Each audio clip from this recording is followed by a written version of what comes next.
Welcome to my newest raid guide, Pandaemonium, the 9th Circle, fighting Kokitos. Compared to the normal mode, he has quite a few new tricks up his sleeve. Before we jump into the first major mechanic, it's important that before even beginning the fight, that every single person has their clock position firmly set. DPS will be on inner cards, and supports will be on cardinals. Several of these mechanics will involve players rotating clockwise, so knowing your spot is imperative before we go forward. To start things off, the boss will use Gluttony's Augur, which, like the normal mode, is a raid-wide and you'll want to use a few mitigations on it, but don't overblow it. Following Gluttony's Augur, the boss will use Ravening, except this time, upon every cast of Ravening, it will actually deal severe raid damage, and you should use Reprisal, Addle, or Feint on most or all of these when possible.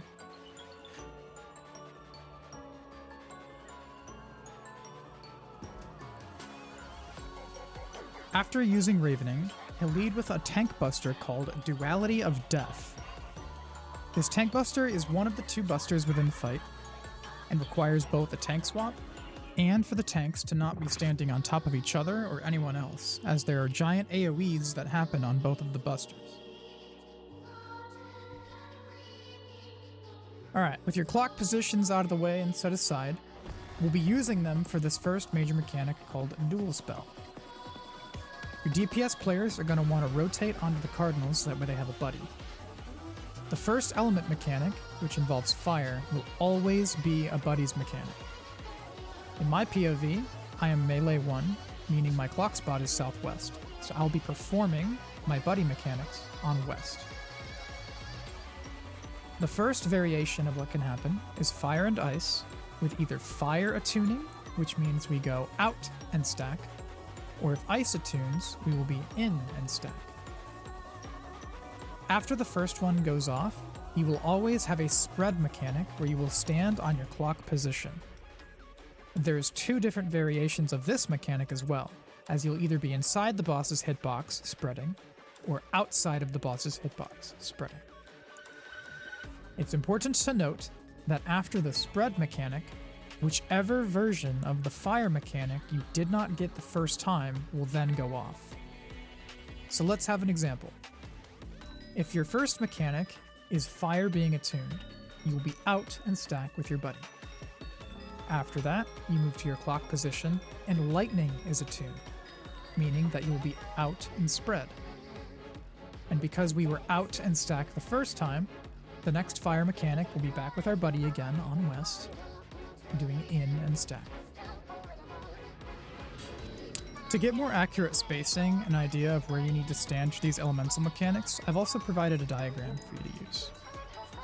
Now, after the elemental mechanics are over, the boss is once again going to use his Ravening cast, which does do damage this time around like I mentioned earlier. I wouldn't use too many mitigations on it though. Once he casts Ravening, he is going to summon walls around the arena, 4 of them to be exact. They will either be on intercardinals, or they'll be on cardinals. These walls are important, and we'll come back to them later, because first, he'll use Ascendant Fist, which is a standard non-cleaving tank buster that requires a tank swap. After the tank buster, we're going to deal with the first of the 3 difficult mechanics of this fight, called Archaic Rockbreaker. With the aforementioned walls from before, you and your pair buddy are going to get knocked to either the cardinal or the intercardinal, and also have a 2-man soak, so don't leave too early, or whoever soaks it alone will die. Once you've gotten knocked back, there's a few different things you're going to want to deal with, one at a time. The boss will either use front combination or rear combination. Now, even though the cast bar says front and rear, it's actually a little bit of a bait, because the first mechanic that happens before that is either going to be a large circular AoE called a chariot, which I will be addressing it as that for the rest of the video, or a donut-like AoE called a dynamo. As this is happening, there is a series of cracks along the floor, where red effect will be burrowing through the ground and detonate at the end, kind of like Ruby Weapon if you ever did that fight. So, The first thing you want to do is look at where the cracks are moving. And also, not being inside of the large circular AoE, or conversely, being inside of the donut AoE. Once you've avoided the cracks, and then either avoided the first AoE or stood within the donut, the second part of the mechanic will begin. We'll revisit the name of the attack, Frontal Combination. After the first AoE goes off, he will cleave the front of his hitbox, if it's frontal, or cleave his backside, if he used rear. Once the cleave happens, another set of cracks will then begin to form and explode. And finally, at the very end, if he did out the first time, he will do in the second time. And conversely, if he did in the first time, he will do out the second time. I realize this is quite a bit to unpack, so a tip for starters is after you initially get knocked back the first time, your first goal is to find a safe spot from the cracks, while also avoiding the large circle AoE or going inside the donut if needed. Then and only then should you worry about the frontal or rear aspect of the mechanic, as you will have time to adjust if needed. I highly, highly, highly recommend dropping GCDs on this mechanic while you're uncomfortable until you have more experience with it. And don't forget, after the front or rear cleave, he will do the opposite of the first AoE he did the first time. Again, if he starts with a large circle AoE, he will do a donut at the end. And if he starts with a donut, he will do a large circle AoE at the end. Once that series of mechanics is over, 2 light party stacks that focuses on your healers called Archaic Demolish will come out next. Quickly following that is another Gluttony's Augur, and it's worth noting that you can use your 10-second mitigations to catch both of these, as they serve to clean up any people that got hit by damage downs, so quick heals and quick mitigations are necessary to survive this. After that, another Ascendant's Fist will come out, forcing another tank swap, before we get into the next Ravening. Like before, Ravening will deal a raid-wide damage, and you can burn the rest of your mitt here, as shortly the boss will become untargetable, giving you valuable time for your reprisals, addles, and feints to come back off cooldown. Then, Levinstrike summoning will begin. It'll start by summoning walls on either the cardinals or inner cardinals. Okay, so first and foremost, your entire team should be trying to locate the orb with the 1 above it. The reason why is most of your team is going to go stand directly opposite of it. Kokitos will then kick the 1 orb into the 5 orb, which then spawns a tower behind the team. From there, Kokitos will either rotate 90 degrees clockwise or 90 degrees counterclockwise. An easy way to know is that the 3 orb will be his next destination. So in this case, we go to the left. Now, the tower that spawns behind you has to be soaked by one of the players with an even number above their head. An easy way to remember this is that the soak order of the towers is as follows. The 6th player will soak the first tower, the 8th player will soak the second tower, the 2 player soaks the third tower, and the 4 player soaks the final tower. Another thing is that the first spread AoE will go off on the 2 player, followed by the 4 player, followed by the 6 player, and followed by the number 8 player. That sounds like a lot, but in practice, what will happen is on one rotation, you will either do spread, soak a tower, or do nothing. If you did nothing, the next rotation you will be either spreading or taking a tower. If you just took a tower, or were in your spread position, you will be doing nothing on your next rotation. Red players will always do nothing twice, soak a tower once, and bait their AoE 1 time. Honestly, those 4 players have the harder job. The players with no marker on their head simply follow Kokitos around the arena. The first player, being the first defamation, goes to the wall that Kokitos spawns at in kicking the first orb, and blows up their defamation.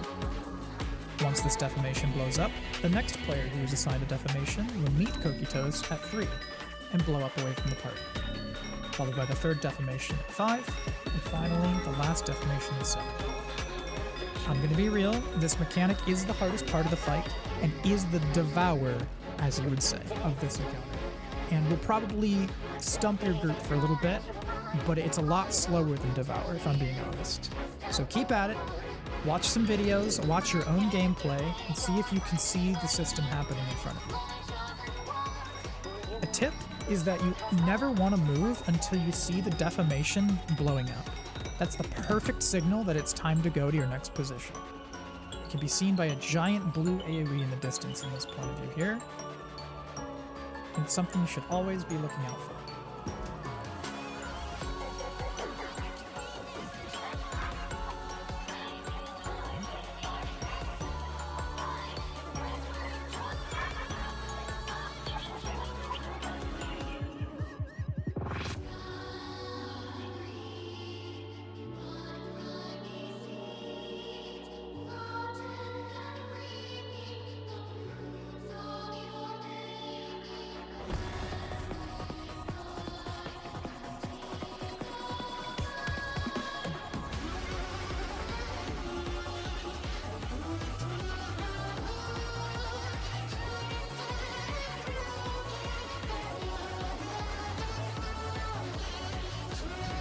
Once the final rotation is finished, the boss will then follow up with an elemental mechanic very similar to the start of the fight.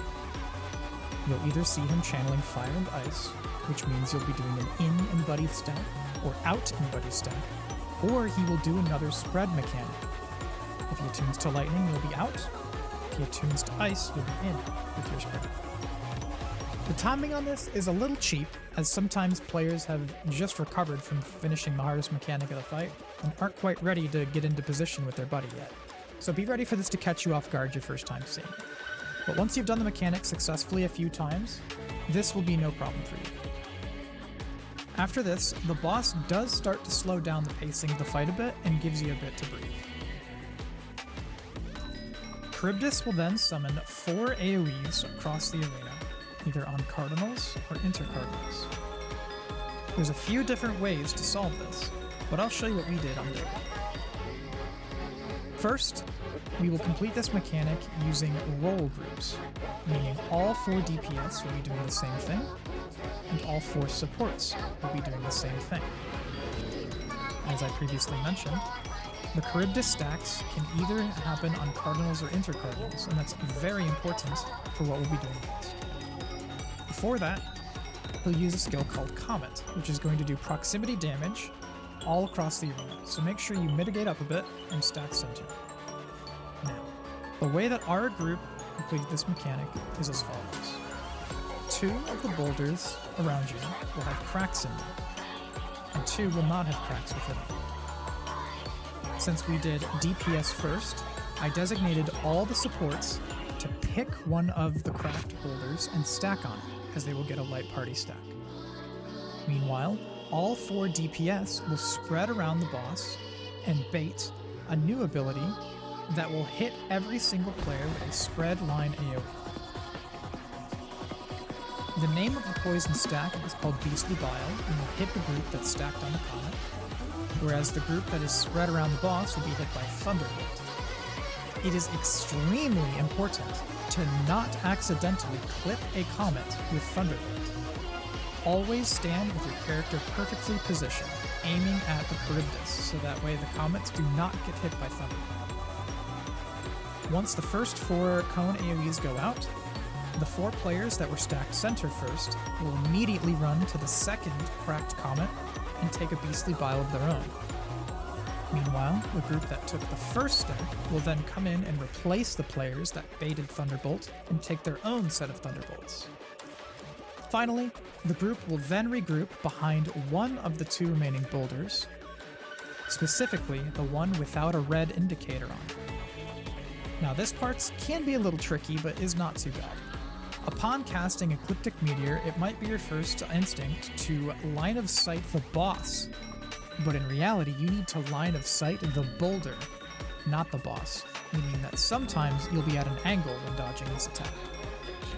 And finally, you'll want to make sure to run away from the comet you just hid behind, as it will explode. Once again, the boss is going to slow down the pace a little bit of the fight and cast Beastly Fury, which is just a raid wide. You'll want to mitigate this, as you'll have plenty of time to get your mitts back before you need them again. Next, he will use Ravening once more and start leading into the final phase of the fight that is actually challenging. Walls will once again form around the arena in either cardinals or intercardinals, except this time they pose different challenges, some easier, some harder. Before we make use of the walls though, Duality of Death will come out once more, which is a tank buster swap that also does AoE around the tanks. Next, Archaic Rockbreaker will come out once more, with a few less features than it did last time. You'll still want to get knocked with your buddy into either a cardinal or intercardinal, except this time we won't have frontal and rear to worry about. You only need to dodge the cracks this time around. The problem is that instead of dealing with frontal and rear, the boss will then follow up with an elemental mechanic, meaning you either have to do your fire buddy mechanic out or in, or you have to do your lightning spread mechanic. You'll have to wait and see which the boss picks in your pool.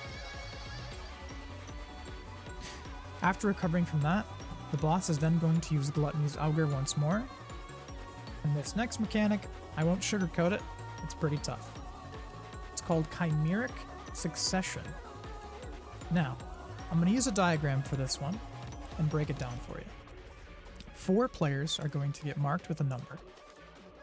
For us, we designated these players, which are once again defamations, like in the previous mechanic, meaning that each player is going to be hit by a massive AoE that will one-shot anyone else hit by them. For us, we tucked the 1 defamation in the southwest corner, and tucked the southeast corner with the number 2 defamation. Once the number 1 defamation blows up, the number 3 will go take their place, and then once the number 2 defamation blows up, the number 4 will take their place. As this is happening, the boss will then follow up with another attack, which we heavily mitigated, called Front or Rear Fire Strikes. This is a stack mechanic that does more damage if your party is not far away from him. To solve this, everyone who is not dealing with a defamation, we have them stack on the northern wall of the arena. The reason why is when he uses Front Fire Strikes, he will dash to the wall on the north side. When he's on the north side, he will then follow up his Front Frost Strikes with another attack called Swinging Kick. And if your team is stacked north, the Swinging Kick will simply be baited into the wall and hit nobody. If he is using Rear, he will jump to the wall, turn around, and simply kick behind himself, also not hitting anyone in the party. While this is all happening, the 3 and 4 defamation players must switch places with the 1 and 2 defamation players. Another thing that's worth noting is after you soak your defamation as a 1 or a 2, you're going to want to run back to the north, but giving a wide berth to make sure that you don't get cleaved by the other side of the arena, as they too will have a defamation detonator. For us, we dumped every single mitigation that we had on this stack mechanic, as we found that it frequently one-shotted people because we weren't able to get the distance from the boss we needed. I highly recommend not using as many mitigations leading up to this mechanic, so that way you can replicate what we did and use plenty of mitts on this mechanic. Once this is over, he will cast 2 mines once more, which will give you either a buddy mechanic with fire and ice, or it will give you another lightning spread mechanic. Once the cast of 2 mines is over, and your group is healed up to that damage, the boss will then once again cast Ravening, just like the very beginning of the fight. Once Ravening is done being casted, he will then use the same mechanic that he did at the very beginning as well, and start using his Dualspell, making either fire and ice, as you've already seen before. Again, if he attunes to fire, we'll be out and buddies, If he attunes to ice, he'll be in buddies. Amidst these elemental attacks, he'll begin spamming his raid wides like Gluttony's Augur, so make sure you really start pouring on the mitigation. And by this point, the boss will eventually fall, or enrage if your group had too many deaths. I hope this guide was useful for you, and if you have any questions for me regarding this fight and any future fights, do let me know. And hopefully, by tomorrow we'll have the P10 guide out as well.